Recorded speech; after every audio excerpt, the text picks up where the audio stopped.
নমস্কার বন্ধুরা, আমি গৈরিকা। বেঙ্গল ফুডিজে আপনাদের সকলকে স্বাগত জানাই। আপনাদের লাইক, শেয়ার, কমেন্টস প্রচুর পেয়েছি, তার জন্য আপনাদের ধন্যবাদ। চলুন দেখি আজকের রেসিপি। আমরা আজকে করছি চিকেন স্টু।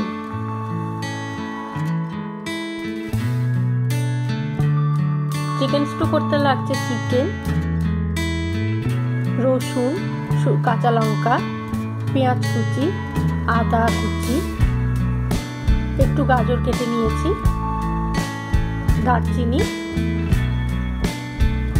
আর নুন, চিনি, হলুদ, গোলমরিচ। এছাড়া সাদা তেলে করব। প্রথমে আগে রসুন, আদা আর কাঁচা লঙ্কাটা ভালো করে মিক্স করে নেব এভাবে। এরপর চিকেনটায় নুন দেবো, হলুদ দেবো, দিয়ে একটু ভেজে নেবো যাতে চিকেনের গন্ধটা না থাকে। চিকেন একটা গন্ধ থাকে, তো নুন হলুদটা ভালো করে মাখিয়ে নিচ্ছি, যতটা সম্ভব ভালো করে মাখিয়ে নেব। এবার চিকেনটা তেলে দেবো। তেলটা আমরা সাদা তেল ব্যবহার করছি, কারণ অনেকেই তো অসুস্থ বা বয়স্ক মানুষ থাকেন, তাই জন্য আজকের রেসিপিতে খুব বেশি মশলা নয়, অথচ খেতে ভালো লাগবে এরকমভাবেই রান্না করছি।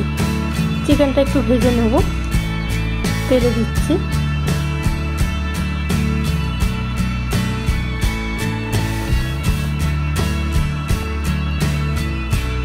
ভাজা হচ্ছে, খুব বেশি না, মোটামুটি ভাজা, একটু লালচে ভাব করে নামিয়ে নেব। বাকি চিকেন আবার একটু দিচ্ছি তেলে,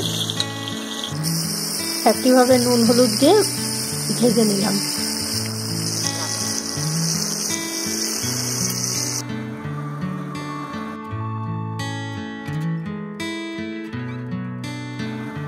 এরপর আমরা একটু গাজর কুচিগুলো ভেজে নেব হালকা করে নুন হলুদ দিয়ে।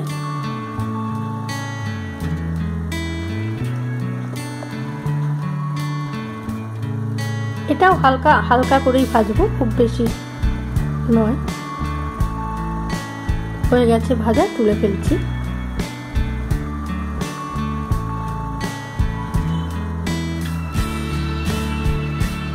এরপর তেলে গোলমরিচ দিচ্ছি, একটু দারচিনিও দিয়ে দেবো, দিয়ে অল্প একটু চিনি দেবো, পেঁয়াজ দিলাম,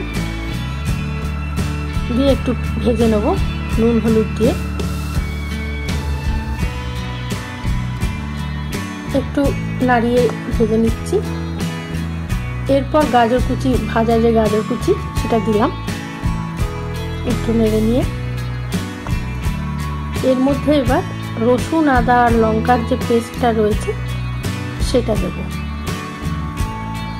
একটু নুন দিলাম, সামান্য হলুদ দেব। যেহেতু নতুন মশলাটা দিলাম, তার জন্য একটু নুন হলুদ দিয়ে দিলাম। এরপর মাংসগুলো আমি দিয়ে দিচ্ছি।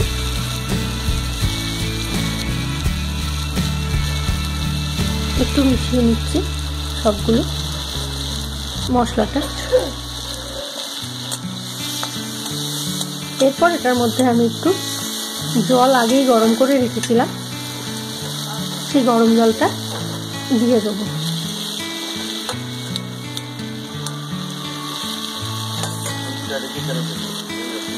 প্রথমে অল্প দিলাম, তারপর একটু বেশি করে জল দিয়ে ফোটাবো।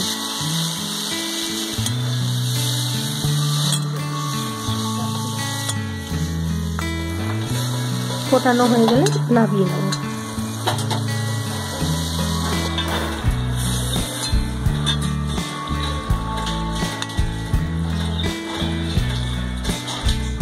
চিকেন স্টু রেডি হয়ে গেছে, নামিয়ে নিয়ে গরম গরম পরিবেশন করুন। আশা করি আজকের রেসিপি আপনাদের ভালো লেগেছে। আমাকে কিন্তু অবশ্যই জানাবেন, ভালো লাগলেও জানাবেন, না লাগলেও জানাবেন। আর লাইক, শেয়ার, কমেন্ট দিতে একদম ভুলবেন না। সাবস্ক্রাইব কিন্তু অবশ্যই করবেন। আপনাদেরও যদি কোনো ভালো রেসিপি থাকে আমাদের কমেন্ট বক্সে জানাবেন। ভালো থাকুন, ভালো খাবেন এবং বেঙ্গল টিভি দেখবেন। নমস্কার।